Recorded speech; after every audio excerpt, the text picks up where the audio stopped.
7 ତାରିଖ ଯାଏଁ ରାଜ୍ୟରେ କାଳବୈଶାଖୀ ବର୍ଷା ଆଶଙ୍କା। ଆଗାମୀ 2 ଦିନ 4 ଜିଲ୍ଲାରେ ପ୍ରବଳ ଗୁଳୁଗୁଳି ନେଇ ୟେଲୋ ଆଲର୍ଟ ଜାରି। କ'ଣ ରହିଛି ସମ୍ପୂର୍ଣ୍ଣ ପାଣିପାଗ ଅପଡେଟ୍, ଚାଲନ୍ତୁ ଜାଣିବା। ଆସନ୍ତା 2 ଦିନ ରାଜ୍ୟରେ 4 ଜିଲ୍ଲାରେ ପ୍ରବଳ ଗୁଳୁଗୁଳି ନେଇ ୟେଲୋ ଆଲର୍ଟ ଜାରି। ସେହିସବୁ ଜିଲ୍ଲାଗୁଡ଼ିକ ହେଲା ବାଲେଶ୍ୱର, ଭଦ୍ରକ, କେନ୍ଦ୍ରାପଡ଼ା ଓ ଜଗତସିଂହପୁରକୁ ଆଲର୍ଟ ଜାରି ହୋଇଛି। ଅନ୍ୟପଟେ ଆଗାମୀ 24 ଘଣ୍ଟା ମଧ୍ୟରେ କେନ୍ଦୁଝର, ମୟୂରଭଞ୍ଜ, ବରଗଡ଼, ବଲାଙ୍ଗୀର, କଳାହାଣ୍ଡି, କନ୍ଧମାଳ, ନବରଙ୍ଗପୁର, କୋରାପୁଟ, ମାଲକାନଗିରି, ରାୟଗଡ଼ା ଜିଲ୍ଲାରେ ହାଲୁକା ବର୍ଷା ସହ ବିଜୁଳି ଘଡ଼ଘଡ଼ି ଓ ଝଟକା ପବନ ହେବାର ସମ୍ଭାବନା ରହିଛି।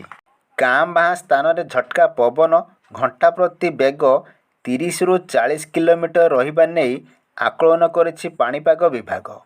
ଗୋଟିଏ ପଟେ ଅସହ୍ୟ ଗରମ ଓ ଗୁଳୁଗୁଳିରେ ଜନଜୀବନ ଅସ୍ତବ୍ୟସ୍ତ ହେଉଥିବା ବେଳେ ଅନ୍ୟପଟେ କାଳବୈଶାଖୀ ନେଇ ପାଣିପାଗ ବିଭାଗ ପକ୍ଷରୁ ସତର୍କ ସୂଚନା ଜାରି କରାଯାଇଛି। ଅନ୍ୟପଟେ ଆଗାମୀ 3 ଦିନ ପର୍ଯ୍ୟନ୍ତ ତାପମାତ୍ରାରେ ବିଶେଷ ବୃଦ୍ଧି ହେବାର ସମ୍ଭାବନା ନାହିଁ।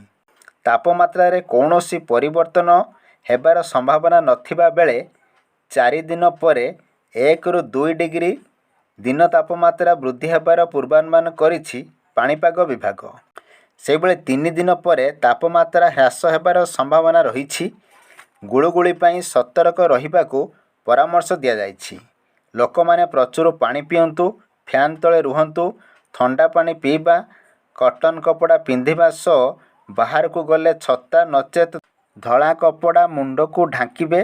ପଶୁମାନଙ୍କୁ ମଧ୍ୟ ପ୍ରଚୁର ପାଣି ପିଇବା ପାଇଁ ଦେବା ଆବଶ୍ୟକ ବୋଲି ଭୁବନେଶ୍ୱର ଆଞ୍ଚଳିକ ପାଣିପାଗ ବିଜ୍ଞାନ କେନ୍ଦ୍ର ନିର୍ଦ୍ଦେଶିକା ମନୋରମା ମହାନ୍ତି ସୂଚନା ଦେଇଛନ୍ତି।